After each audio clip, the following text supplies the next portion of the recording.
وہ سر میرے خیال سے اس کی روٹس یہی ہیں کیونکہ اس زمانے میں ایک لائبریری کا کلچر تھا. اور میں نے سر یہ جو جنار روڈ کی میں بک سٹورز کی بات کر رہا ہوں, یہ میں نے ہر کسی سے اس کے بارے میں سنا ہے. اور میں نے خود سر میں اس کا میرا ذاتی ایکسپیرینس ہے کہ ایک کتاب تھی, میں جب چھوٹا تھا ناولس پڑھتا تھا, مجھے کہیں وہ کتاب نہیں مل رہی تھی. اور سر مجھے حیرت کے ساتھ میں نے کہا میں لیسٹ ایکسپیکٹڈ تھا کہ یار میں اس جگہ پہ جاؤں گا تو مجھے کتاب ملے گی, اور وہ کتاب مجھے وہاں پہ بالکل کسی کونے میں نیچے پڑی تھی. اب میں حیران میں کہ یار یہ کتاب یہاں کیا کری, مجھے کہیں نہیں ملی ہے. تو میں بڑا اس سے ایک حیران ہوا. لیکن سر وہ یہ نا ایک سٹی آف اسٹرینج تھنگز, اور مطلب اتنی ورائٹی وہاں پہ. سر کراٹے کے کیریئر کے بارے میں ذرا اپنا لازمی بتائیے گا سر ہمیں کہ کس طرح شروع ہوا, کہاں سے آیا؟ کراٹے کا کیریئر اس طرح سے ہے کہ یہ وہ زمانہ تھا جب بروسلی بڑا مشہور ہو رہا تھا, اور ہمارے وہاں پر ایک امداد سنیما, اب تو شاید وہ ختم کر لیا ہے, تو اس میں اس کی فلمیں لگا کرتی تھیں کراٹے کی, یا کوئی چائنیز فلم لگا کرتی تھی. تو آپ کو پتہ ہے ہماری وہاں پر ہزارہ برادری بھی ہے اور کافی تعداد میں ہے, تو وہ بھی آتے تھے وہاں پر, اور ہم سب وہ موویز دیکھنے کے لیے ضرور جاتے تھے. تو دوست ہوتے تھے ہم سب مل کے, تو جب باہر نکلتے تھے تو اکثر ہمارا یہ ہوتا تھا کہ اس کے جذبات میں جھگڑا ہو جاتا تھا. وہ ایک بڑا خوبصورت, اس میں کٹ کروں گا, سوری سر, یہ کوئٹہ کے لوگ کو بروسلی کے ساتھ کیا افیکشن ہے؟ ہر کوئی فین ہے اس کا سر, یہ کیوں ہے؟ وہ ہمارے زمانے سے ایسا چل رہا ہے. اچھا پھر ابھی اللہ انہیں صحت دے, محمد اشرف تائی ایک کراٹے کے لیجنڈ ہیں, ٹھیک ہے سر, تو ان کا بھی نیا کریز شروع ہوا تھا.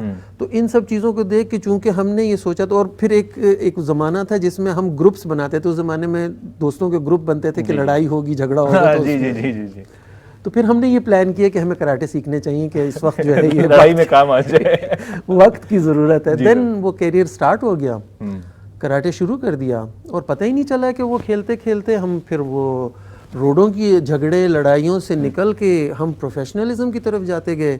پروفیشنل تو ہم اس کو اس لیے کہیں گے کہ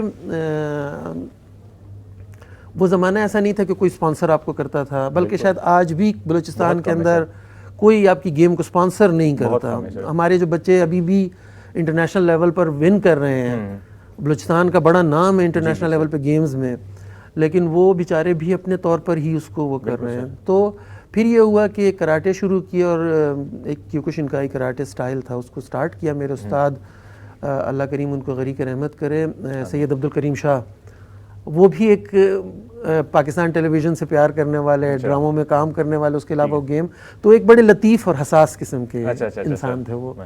پھر انہوں نے بڑی محنت کی میرے ساتھ, اور پھر ٹورنامنٹس جیتتے گئے کرتے کرتے کوئی بلیک بیلٹ تھرڈ ڈان تک چلے گئے. سر اس کا آپ کو شوق کس طرح, مطلب شوق تو چلے آپ نے بتا دیا, لیکن سیریس کیسے لے لیا آپ نے اس کو؟ مطلب آپ کہہ رہے ہیں نا سڑک پہ لڑائی کرتے تو پھر سیریس اس کو کس طرح؟ سیریس سر اس طرح سے لے لیا کہ اس زمانے میں ہمارے پاس بہت یہ سوشل میڈیا نہیں تھا نا, بالکل, تو نہ ہمیں ریلز ملتی تھی رات کو دیکھنے کے لیے, اور نہ کوئی اس طرح کی ایکٹیویٹی تھی, نہ فیس بک تھا. تو ہم جو ہے گیم کھیلنے جاتے تھے, تو پھر گیم میں ہم نے جو باتیں سنی ہوتی تھیں, اس زمانے میں VCR میں جو ویڈیوز دیکھتے تھے ہم اپنے سینئرز کو پریکٹس کرتے, تو وہ پھر طبیعت میں وہ چیز آتی گئی. ٹھیک ہے سر. اور فٹنس ایک ایسی فیلنگ ہے کہ جب آپ کو یہ آپ اس کو فیل کرنا شروع کرتے ہیں, اس کے بعد آپ اس سے رہ نہیں سکتے.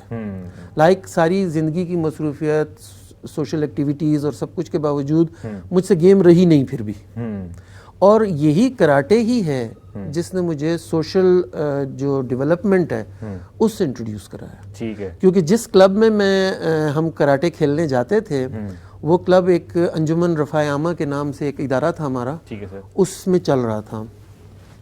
اور اسی انجمن کے اندر بڑے بوڑھے جو تھے وہ بیٹھتے تھے, چائے مائے پیتے تھے. وہ گراس روٹ آرگنائزیشن تھی. ٹھیک ہے سر. اور پھر یہ کیا کہ ہمارے کچھ انقلابی قسم کے سینئرز تھے, انہوں نے کہا کہ یار یہ بڑے بوڑھوں کو ہٹا کے نوجوانوں کو لانا چاہیے.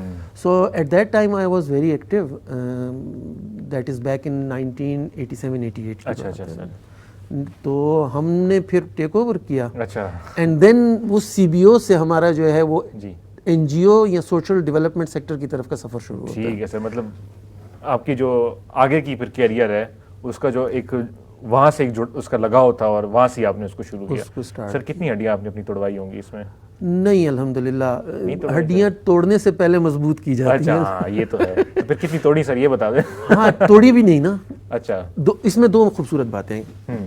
لوگ سمجھتے ہیں شاید کوئی کراٹے کھیلتا ہوگا یا باکسنگ کھیلتا ہوگا تو وہ روڈوں پہ بھی لڑتا ہوگا نا.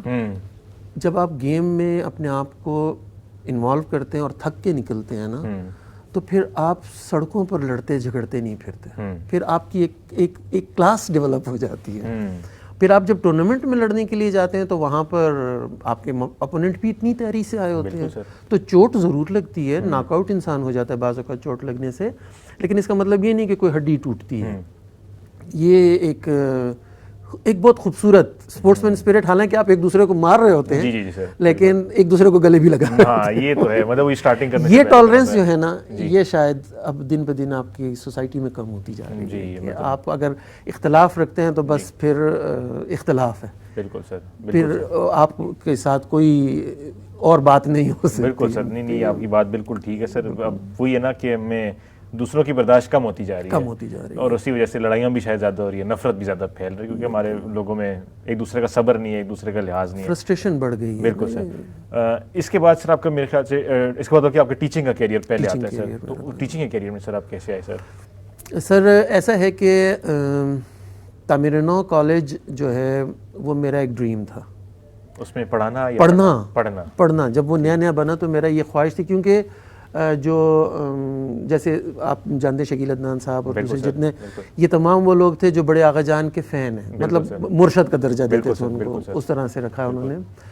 تو میری بڑی خواہش تھی کہ میں تعمیر نو کالج میں پڑھ سکوں, تو وہ حالات اور چیزوں کی وجہ سے ایسا ہوا کہ میں نہیں پڑھ سکا. تو چونکہ میں لکھنے پڑھنے کا ایک ایسا سرکل میرا دوست رہا تھا جس کی وجہ سے تو پھر میں نے کمپیٹ کیا. ان کا ایک انٹرویو تھا, ٹیسٹ انٹرویو تھا, اور اس میں قدرت خدا کی بڑے آغا جان تعمیر نو کالج میں اسلامیات پڑھاتے تھے, اور مجھے بھی انہوں نے اسلامیات کے لیکچرر کے طور پر لیا وہاں پہ.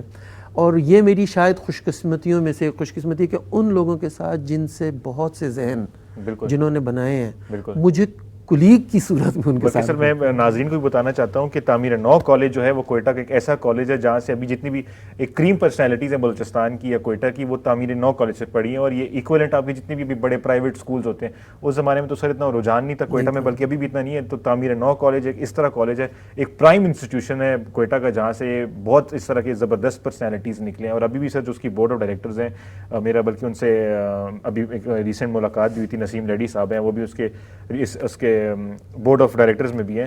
تو it's in good hand sir, یہ بڑی خوشی کی بات ہے کہ sir it's in good hand, well organised, بالکل, اور بڑے سلجھے ہوئے لوگوں کا ادارہ ہے. بالکل سر. ایک میرے خیال سے لڑکوں کے سائڈ پہ تعمیر نو تھا, اور جو لیڈیز کے سائڈ پہ تھا, لڑکیوں کے سائڈ پہ وہ کانوینٹ اسکول جاتا تھا. کانوینٹ اسکول ہے نا, جی اسکول, کانوینٹ کے ساتھ پرائمر ہے, پھر وہ کالج اس زمانے میں تھا, گرلز کالج جو تھا وہ بڑا اس میں تھا. اب تو خیر ڈفرینٹ کالجز بن گئے ہیں, اب تو شاید کانوینٹ نے بھی گرلز کالج کو کی ابتدا کر دی ہے. سر یہ اب اگر ہم بات کرتے ہیں اس کی, جو ہمارے ابھی این جی اوز ہیں سر, شکیل عدنان صاحب جب لاسٹ آئے تھے تو وہ ان کا بھی کہنا یہی تھا کہ جتنے بھی بلوچستان میں پروجیکٹس ہوتے ہیں, انیشیٹوز ہوتے ہیں, وہ ہوتے اس طرح کے ہیں کہ گورنمنٹ سے وہ نہیں ہوتے ریلیٹڈ. تو ان کی جتنی بھی موسٹلی ہم بھی دیکھتے ہیں کہ سر جتنی بھی ہوتے ہیں انیشیٹوز ہوتے ہیں ہیلتھ کے لحاظ سے, ایجوکیشن کے لحاظ سے, امپلائمنٹ کے لحاظ سے, فارمنگ کے لحاظ سے جتنی بھی ہوتی ہے وہ این جی اوز کرتے ہیں. سر آپ کا کیا کہنا ہے سر کہ این جی اوز کا اس کے اوپر کتنا رول ہے, اور مطلب کتنا ان کو سپورٹ ملنا چاہیے لوگوں سے اور اداروں سے کہ سر زیادہ سے زیادہ کام ہو سکے؟ دیکھیں جی, بدقسمتی سے بلوچستان یا خاص کوئٹہ کہہ لیں, ابھی وہ آپ کے وہ جو پروڈیوسر وہ اس میں تھے پروگرام بتا رہے تھے کوئٹہ سے, جی سر, تو وہ کہہ رہے تھے کہ لوور اور اپر بلوچستان, تو شمالی اور جنوبی بلوچستان جو ہے وہ زیادہ اس کے لیے اپروپریٹ لفظ ہوگا شاید. وہاں پر آپ کے پاس کوئی انڈسٹری نہیں ہے, کوئی ایسی چیز نہیں ہے کہ جس کو آپ ڈیولپ کر سکیں.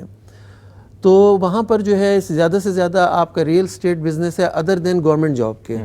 اور اس کے بعد اگر آپ کے پاس پرائیویٹ سیکٹر کے اندر آتے ہیں تو میڈیکل کی جو ادویات کی کچھ وہ ہیں کام ہیں وہ ہیں, یا پھر ایک اچھی جو رسپیکٹیبل جابز ہیں وہ آپ کے این جی او سیکٹر نے پرووائڈ کرنا شروع کی تھیں بلوچستان میں.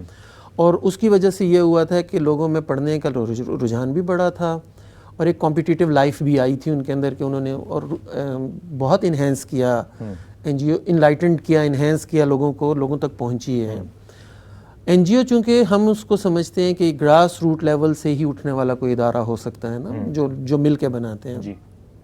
جس طرح سے میں آپ کو بتا رہا ہوں کہ ہم جس سی بی او کے ساتھ ہے, کمیونٹی بیسڈ آرگنائزیشن کے ساتھ, انجمن رفاع عامہ. تو آج بلوچستان کے اندر جو بڑے بڑے نام ہیں NGO سیکٹر کے وہ وہیں سے اچھا نکل کے ہم سب تقریباً وہیں سے آئے. میں چونکہ جاب کی طرف رہا زیادہ تر اور وہ اپنی NGOs میں بورڈ آف ڈائریکٹرز میں بھی گیا, پھر NGO کے میری مدر آرگنائزیشن جو ہے وہ ترقی فاؤنڈیشن رہی.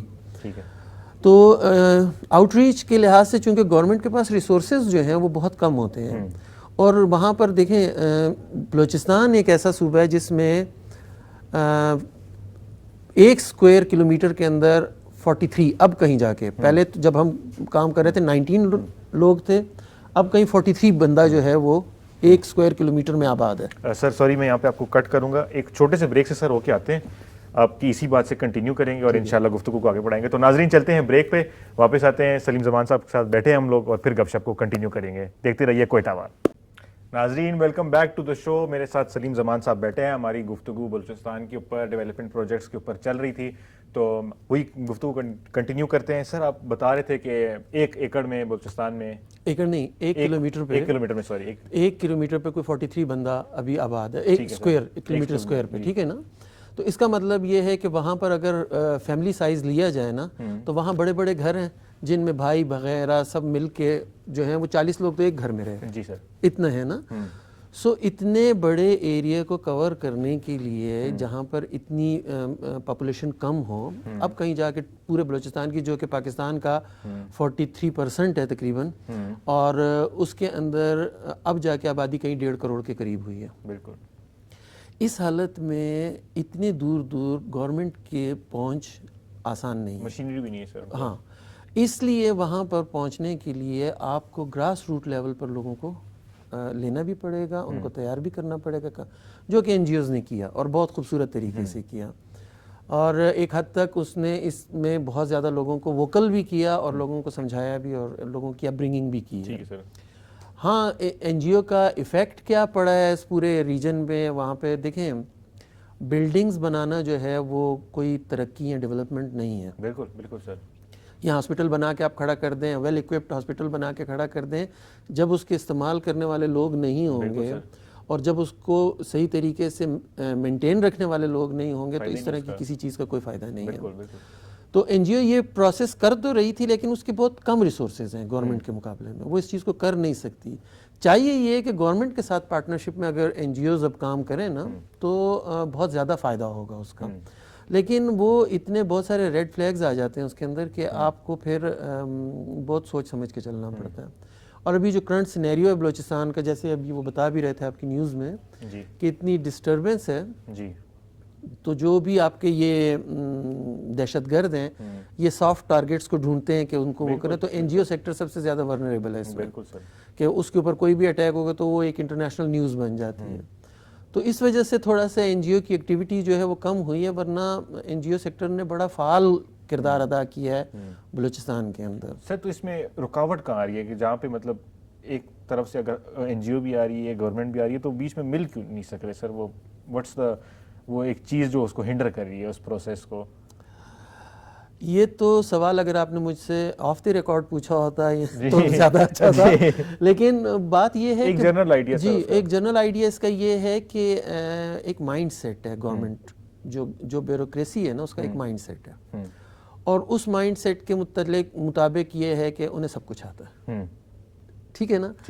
اور دوسری سب سے بڑی بات جو سب سے بڑا نقصان ہے وہ یہ ہے کہ ہم NGOs جو پلانز لے کر آتے ہیں بلوچستان میں وہ بلوچستان کے سینیریو میں نہیں بنائے گئے ہوتے, وہ یہاں پر اسلام آباد میں بیٹھ کے, پنجاب میں بیٹھ کے, سندھ میں بیٹھ کے وہ ایک سال کا پروجیکٹ بنایا ہوتا ہے اور اس پروجیکٹ کو وہاں پر انہوں نے امپلیمنٹ کرنا ہوتا ہے without knowing the ground realities کہ وہاں پہ گراؤنڈ ریئلٹی کیا ہے. مثال کے طور پہ 2019 میں گوادر سے آ رہا تھا, تو وہاں سے راستے میں گزرتے میں نے دیکھا کہ 2 بچے جا رہے ہیں, ایک گدھے کے اوپر ایک بوڑھا آدمی بیٹھا ہے اور جا رہے ہیں, تو مجھے انہوں نے پانی کی بوتل کا اشارہ کیا. اب مین ہم کوسٹل ہائی وے پہ جا رہے ہیں, تو میں نے گاڑی روکی, میں نے اس کو کہا کیا چاہیے, تو اس نے کہا پانی تو میری گاڑی میں جتنا پڑتا میں نے دے دی. میں نے کہا کہاں جا رہے ہو آپ, تو انہوں نے کہا ہم فلاں علاقے جا رہے ہیں, وہاں سے ہم خود بھی پانی بھریں گے اپنے لیے 1 ہفتے کا, اور یہ ہمارا جانور جو ہم اس سے پانی پلا لیں گے اور پھر ہم پانی لے کر آئیں گے. اب اس چیز کو پنجاب میں بیٹھا ہوا کوئی آدمی نہیں سمجھ سکتا. اس بات کو اسلام آباد میں بیٹھا ہوا کوئی آدمی نہیں سمجھ سکتا جہاں پر پانی بہت آسانی سے اویلیبل ہے. تو اس کی اگر کوئی بھی پالیسی بنائی جائے گی, واش روم کی پالیسی بنائی جائیں گی یا کسی بھی قسم کی سسٹینیبل ڈیولپمنٹ کی پالیسی بنائی جائے گی, تو وہ اس تکلیف کو کا احساس نہیں کریں گے کہ کتنے کلومیٹر چل کے ایک بندے کو پانی لینے جانا. بالکل سر, بالکل. بلکہ ابھی سر میں اسی آپ کی بات کی تائید کروں گا کہ میں بھی جب ریسنٹلی کافی ہمارے ایکس سینئر بیوروکریٹس ہیں ان کے ساتھ جب ملا تو ان سے بھی میرا یہی سوال تھا کہ بلوچستان ایک ٹرائبل ایریا ہے, پہاڑوں کا علاقہ ہے, پہاڑی لوگ ہیں, تو اس کا جو مینجمنٹ ہے وہ کیوں اتنی مشکل ہے. تو انہوں نے بتایا کہ اس میں جنگل لاز وغیرہ تو انٹروڈیوس ہوئے ہیں 68 میں, بٹ یہی ہے کہ ٹائم کے ساتھ ساتھ ہائرارکی چینج ہوتی رہتی ہے, پروسیس چینج ہوتا رہتا ہے, لوگ چینج ہوتے ہیں. اور وہی آپ کی بات صحیح ہے سر کہ بلوچستان میں بے شک بیوروکریسی تو نیشنل لیول پہ ہوتی ہے, لیکن جب بلوچستان میں بھی آتے ہیں تو it's a completely different scenario, کیونکہ آپ you have to deal with a بالکل 180 ڈگری اپوزٹ پرسنالٹی, اور جو ہمارے آئیڈیالوجی ہے وہاں پہ, تھنکنگ ہے وہ. سر ایک آپ کی بات بالکل ٹھیک ہے کہ وہ ایک چیز جو ہے نا اس پروسیس میں شاید تھوڑی کمپرومائز کر لیتی ہے.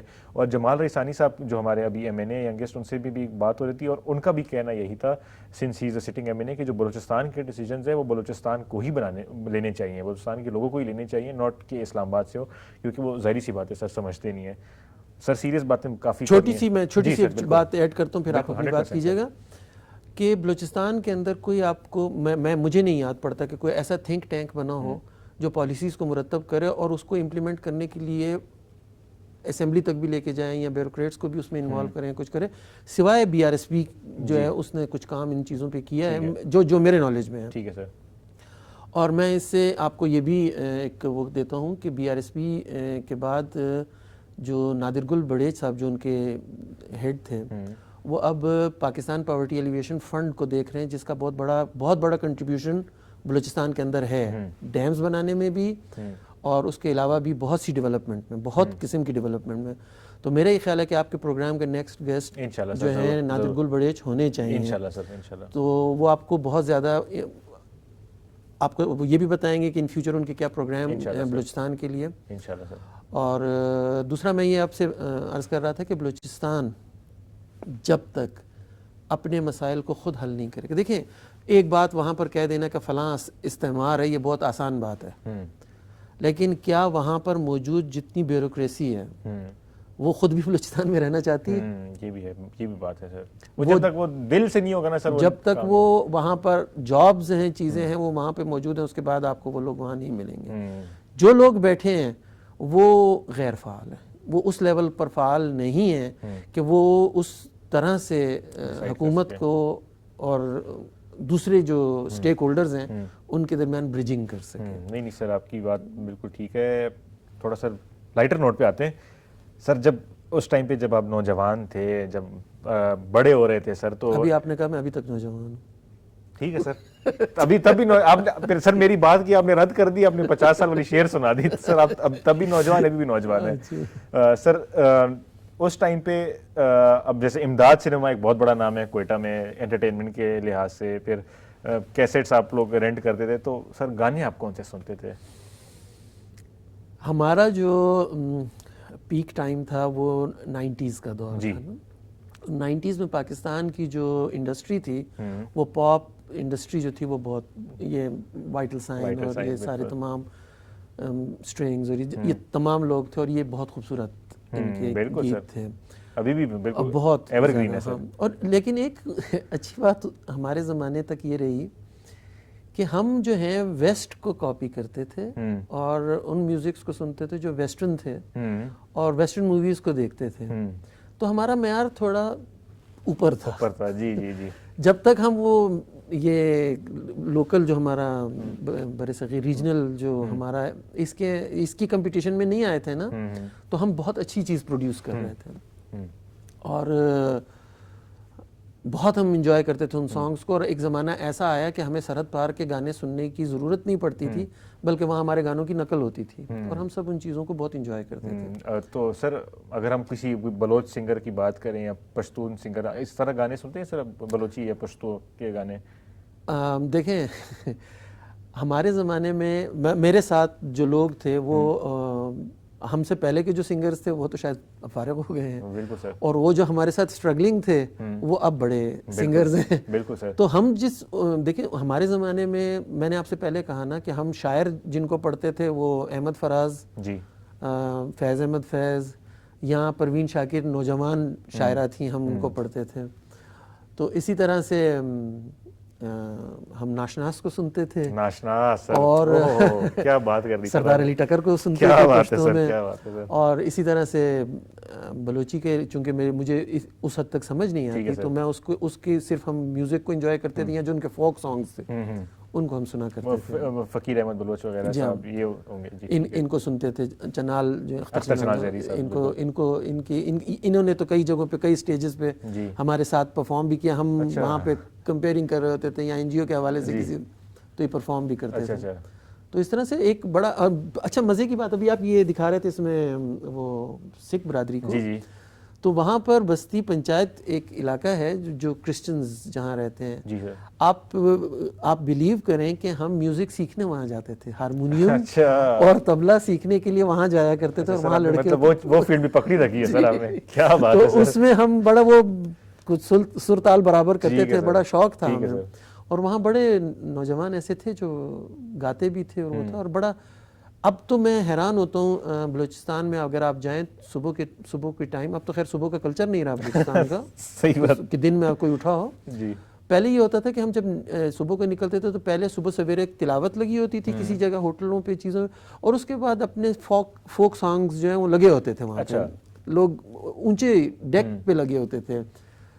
اب تو کچھ بھی نہیں ہے, اب تو وہ اتنا ریجڈ ہو گیا ماحول کہ وہاں پر ابھی آپ کوئٹہ شہر میں اگر جائیں نا تو سر آپ کو صرف گاڑیوں کے علاوہ کچھ بھی نہیں ملے گا, کچھ نہیں ملتا. کسی بھی سڑک پہ جائیں بند ہے. اب چائے خانے اور ہوٹل بہت ہو گئے ہیں, جی جی جی, لیکن آپ کو اس میں وہ لطافت نظر نہیں آتی ہے جو ایک کلچرل لطافت تھی نا, کہ میوزک لگا ہوتا تھا, آپ سن رہے ہوتے تھے, وہ آپ کو نظر نہیں آتی. سر وہ آپ کہہ رہے ہیں نا کہ آپ کی بات ٹھیک ہے سر, کہ کیفیز بن گئے ہیں, چائے کی جگہ ہوگی.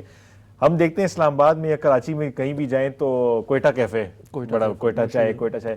سر مجھے آج تک کوئٹہ میں کوئٹہ چائے نظر نہیں آئی. یہ کون سا کوئٹہ چائے ہے سر جو ملتا نہیں ہے؟ آپ کیا کہتے ہیں سر, کوئی ہے کوئی چائے؟ کوئٹہ کی چائے یہ ہے نا جس کو یہاں پر اصل میں وہ ایک مزاج ہے چائے کا.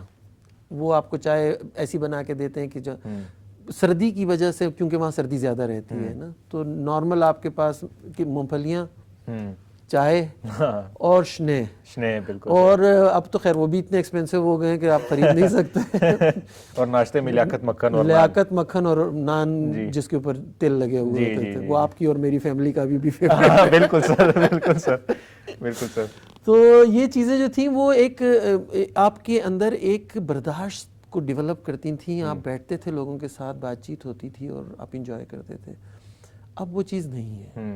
ہم میوزک کو ہم نے سٹیج پروگرامز میں بھی سنا. کوئٹہ میں سٹیج ہوتا تھا, سٹیج پہ ڈانس ہوتا تھا, ایک بڑا سمجھدار سلجھا ہوا سٹیج ڈرامہ ہوتا تھا. یہ سب چیزیں وہاں پر موجود تھیں, اور اب شاید اس طرح سے نہیں ہے. نہیں سر, آپ کی بالکل 100% سر. یہ تو سلسلے چلتے رہتے ہیں. میں اب ناظرین کو یہی بتانا چاہوں گا کہ کوئٹہ اتنا چھوٹا شہر ہے, اتنا چھوٹا شہر ہے. میں حیران ہوں کہ سر سے میری ملاقات پہلی دفعہ ہو رہی ہے, بٹ وہی ہے نا کہ جب بڑوں کا نام لیتے ہیں تو کہیں نہ کہیں سے رشتے جو ہیں وہ جڑ آتے ہیں. تو میرے جو دادا ہیں اور سر کے جو والد صاحب ہیں وہ دوست ہیں, اور اسی طرح اور بھی پتہ نہیں, وہی ہے نا کہ ایک دفعہ جب کھاتا کھل جاتا ہے پھر کھاتا بہت زیادہ کھل جاتا ہے, وہ پتہ نہیں کہاں سے رشتہ داری نکل آتی ہے. اس سر کنکلوڈنگ سائڈ پہ آتے ہیں سر. بلوچستان کو, یوتھ کو, بلوچستان کے لوگوں کو, بلوچستان کو سر کیا پیغام دینا چاہیں گے سر؟ آپ نے یہ کوئٹہ وال نام جو رکھا ہے نا, جی سر, کوئٹہ وال جو ہے ایک ٹالرنس لیول ہے. اس کوئٹہ وال کی رسپیکٹ کرنی ہے. اب وہاں پر یہ ہو گیا ہے کہ لوگ اپنے اپنے سیکٹ, اپنے اپنے قبیلے, اپنی اس چیز کے اوپر بڑے فخر کرنا چاہیے. ہر ایک کا اپنا ایک سوچ ہے, لیکن کوئٹہ وال ایک مائنڈ سیٹ ہے. کوئٹہ وال ایک کلچر کا نام ہے, اور یہ کلچر صرف کوئٹہ تک محدود نہیں ہے. آپ باہر جائیں پاکستان سے اور آپ کو کوئٹہ کا بندہ مل جائے تو آپ یقین کریں کہ آپ اس سے گپ شپ کرتے ہو آپ کو احساس نہیں ہوگا, آپ تھڑے پہ بیٹھ جائیں گے وہاں پہ بھی کہیں پہ بات کرتے ہوئے. بالکل صحیح بات ہے. آپ اسلام آباد میں آئیں تو کوئٹہ وال, کوئٹہ ایسا ہے کہ وہ آپ کے سانس میں چلتا ہے. بالکل سر. اب چاہے وہ پٹھان ہے, بلوچ ہے, یا شیعہ ہے, یا سنی ہے, یا ہزارہ ہے, یا کوئی بھی قوم ہے جو کوئٹہ وال ہے، میں یہ کہتا ہوں کہ اس کو ریوائیو کیا جائے، بالکل سر، اس کو اس طریقے سے لیا جائے، اور کچھ احساس جو ہمارے بیوروکریٹس ہیں جن کو اللہ پاک نے اب اس وقت طاقت دی ہوئی ہے، جب ان کی طاقت ختم ہو جاتی ہے نا، پھر آپ کو یہ دوسرا کام کرتے نظر آئیں گے، مسجد کے اندر نمازوں کے بعد لائٹیں بجھاتے ہوئے نظر آتے ہیں صحیح بات ہے اور ٹوپیاں ٹھیک کرتے ہوئے نظر، کیونکہ انہوں نے کچھ کمانا ہوتا ہے نا، تو اب یہ طاقت میں ہے، یہ کمال ہے، یہ لوگوں کے لیے بھلا کر دیں، یہ اس وقت کر سکتے ہیں۔ جی وہ کوئٹہ وال روح جو ہے نا، وہ بیوروکریٹس کو بھی انوائٹ کر رہی ہے بالکل سر، کہ یہ ہونا چاہیے۔ بالکل سر۔ تو میں یہ سمجھتا ہوں کہ یہ انیشیٹو جو کوئٹہ وال ہے اس کو دوبارہ ریوائیو کرنا چاہیے، اور وہاں پر جو محفلیں ہیں ان کو پھر سے آباد کرنا۔ بس اس میں سر ہم اپنی طرف سے تو فل کوشش کر رہے ہیں کہ سر کوئٹہ وال کو ریوائیو کیا جائے۔ کوئٹہ وال ایک ایسا نام ہے، ایک ایسا کلچر ہے جس کی کوئی باؤنڈری نہیں ہے، اس میں کوئی ڈسکریمنیشن نہیں ہے، اس میں سب ایک ہیں۔ سر تھینک یو سو مچ آپ کے ٹائم کے لیے سر، آپ کے ساتھ بات کر کے بہت مزہ آیا سر، ہمیں بہت چیزیں سیکھنے کو ملی، بہت چیزیں لوگوں کو بتانے کو ملی، اور سر انشاءاللہ پھر آپ سے لازمی ملاقات ہوگی۔ میں شکریہ کرنا چاہوں گا امان اللہ صاحب کا، جابر شاہ صاحب کا، عبداللہ صاحب کا، عمیر بھائی کا، سب کا، مینجمنٹ کا اس پروگرام کے لیے۔ انشاءاللہ ناظرین اگلے پروگرام میں آپ سے ملاقات ہوگی۔ ٹل دین اللہ حافظ۔ بہت شکریہ۔